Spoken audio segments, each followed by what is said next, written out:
今年もあと少しとなりましたが、まだまだマスクが手放せず、皆様も外出制限など窮屈な日々を過ごされたことでしょう。今、私たちはコロナ禍を通じて働き方や人との距離感などいろいろなことが変化しているのですが、どうやら私たちは準備がない状況で変化を求められるととてもストレスを感じるようです。例えば自ら望んで新しいことにチャレンジする場合は、それがたとえ初めて尽くしだったとしても案外ストレスと感じないようです。というのも、未知の世界に飛び込むという覚悟が、たとえ困難な状況やご自身の価値観を揺るがすような出来事が起こったとしても、それも未知の世界の一部として受け止めるからです。そのように考えますと、案外新しいチャレンジよりも長年の習慣を変えるといった日常の変化にこそ、人はストレスを感じやすいものなのです。それもそのはず、人は安心や安定を好みますからね。たとえその変化がより良いものだと分かっていても、二の足を踏むということはままあることなのです。身近なところでは、スマホの機種変更や新しいアプリの導入などではないでしょうか。より便利、より高性能なのはわかるけど、慣れるまでが大変とついつい先送りに、なんならまだ使えるから少々不便でもこのままでいいとか、不便でもこのままがいいなんて複雑なのでしょう。便利な方がいいに決まっているのに、あえて不便さを選んでしまう。人間って本当に複雑ですよね。そう考えると、一回騙されたと思ってやってみてという言葉にとても重みを感じてきませんか？この未知の世界に誘ってくれるセリフ、これほどに軽い感じで境界線を越えさせてくれる、こんな素晴らしい誘い文句他にないですよね。今度このセリフを言われたら未知の世界に挑戦してみようって思います。そしてここでとっても残念なお知らせをしなければなりません。それは、この変化を恐れる癖が常習化するととんでもないモンスターを生み出してしまうことです。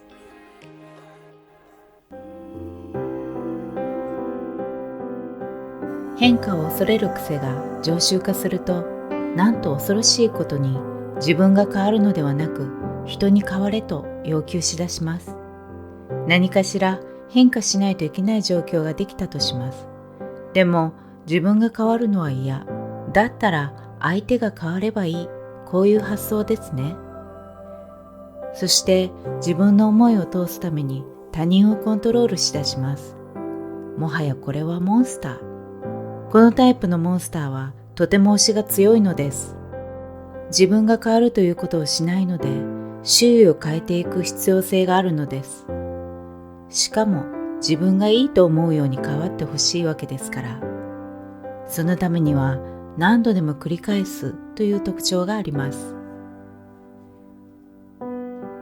それほど時間をかけられるなら自分が変わった方が早くないと思っちゃうのですが、案外ご本人は自分は変化によるストレスに弱いと感じていたりします。また相手をコントロールする技に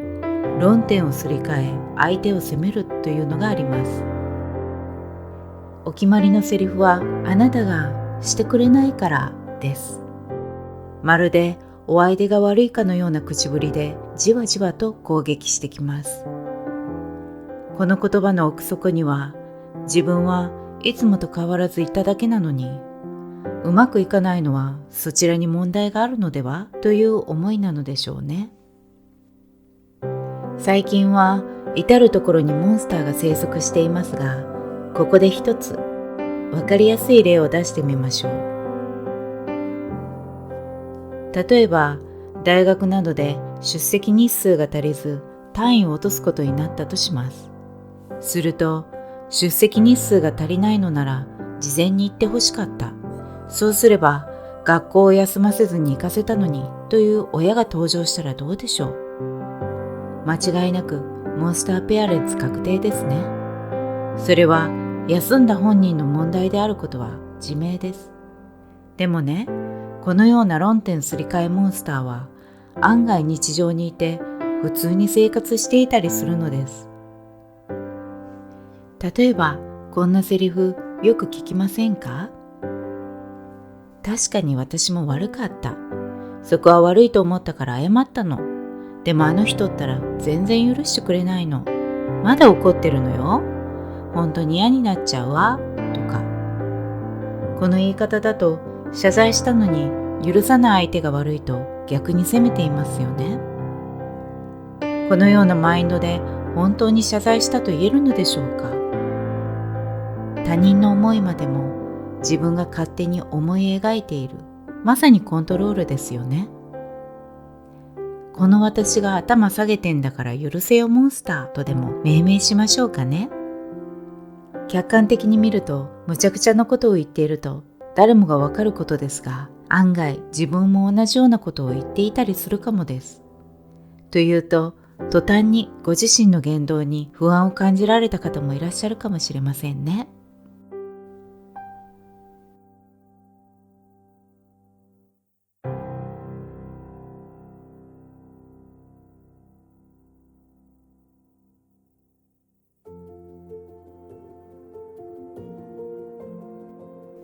世の中は時々刻々と変化しています。そのような中で生きる私たちもまた変化をしなければ生きていけないのですが、あまりにもご自身が変化することを恐れていると、自分の代わりに周囲の人を都合よく変化させてしまうというお話を前回いたしました。知らず知らずのうちに自分がモンスターになっていないだろうかと少しでも不安を感じた方がいらっしゃったなら、ここで一緒に振り返ってみましょう。変化を苦手とし、さらに何か問題が起こったとき、お相手や周囲に対応してもらいたいという思いが強い方は、往々にしてその場の空気やお相手の気持ちを察することが苦手なはずです。そりゃそうですよね。刻々と変化する状況や人の気持ちを見ようとする訓練をしていないのですから。いつも自分の思いやタイミングだけでぐいぐいと押してしまう癖があります。このような場合、きっと他人には一方的な人と映りますし、何よりタイミングを外しがちではないでしょうか。タイミングが悪いということは、宇宙の法則からずれてしまっていることですから、何をしてもうまくいきません。もしあなたがいつもタイミングが悪いと感じているなら、あるいはそう言われることが多いのなら、一旦落ち着いてお相手や周囲の状況を見てみましょう。そしてそのような状況にあるときは、いつもの自分のセオリーを一旦脇に置いて、あえて真逆のことをしてみるのがいいでしょう。例えば、いつもなら思いついた時にすぐ連絡するところを相手から連絡が来るまで待ってみるとか、反対にいつも受け身なら自ら積極的にアクションを起こしてみるとか。なぜこのようなことを申しているのかと言いますと、タイミングが悪いままいつものやり方で突き進んでも良い結果は得られませんし、徒労に終わることの方が多いからです。でしたらリセットの意味を込めて真逆のことをしてみてはいかがでしょう。これって大変化でしょう。そしてその振り幅を楽しんでみてください。そうすることで自然にタイミングは整ってきますし、何より心が柔らかくなっていることに気づくはずです。誰もが抱く心のイメージは柔らかくて温かいでしょう。あなたのハートは柔らかいですか？温かいですか？自由ですか？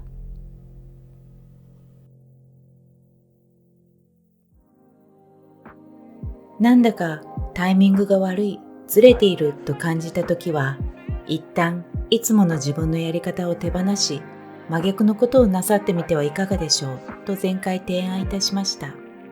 そうすることで、世の中には様々な考え方や方法があるということを実感できるからです。私たちはあらゆる出来事を通じて自分なりの考え方や対処法を身につけていきます。これはとても素晴らしいことなのですが、もしその引き出しが一つしかなければ、ワンパターンになってしまいますよね。私、思うのです。もしこの引き出しがたくさんあれば、その状況に合わせて自由に対応を選べます。しかも、ただ引き出しから出すだけ。症状に合わせて薬箱からお薬を出す、そんなイメージです。とっても簡単だし、あっという間に終わっちゃいますよね。もしこの引き出しがたくさんあれば、とっても簡単に物事に対応でき、そこにかけるあなたのエネルギーもほんのわずかで済むのです。ですから当然疲れるということもありませんよね。ここで一つ例を挙げてみましょう。例えば今、棚を作ろうとしていたとします。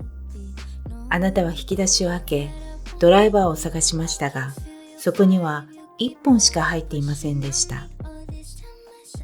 そして残念なことにネジ穴とドライバーが合わず、結局棚を作ることができませんでした。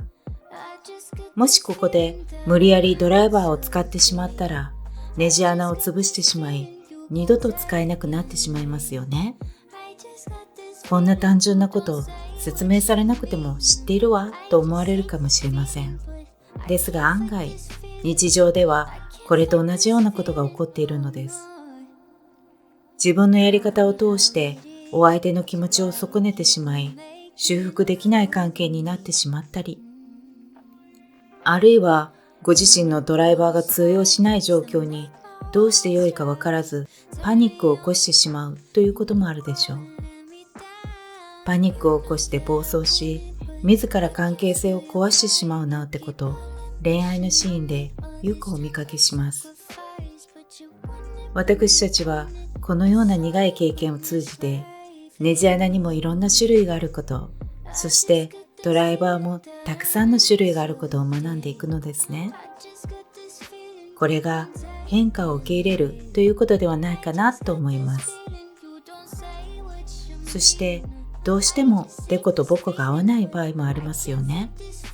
そんな時は無理やり合わせようとするのではなく、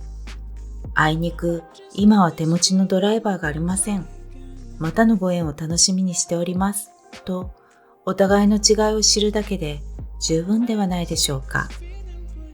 だってこの先お互いがデコとボコの種類を増やしていくかもしれないし、間に助っ人が入るかもしれません。そう考えると毎日が未知にあふれ楽しくなってきます。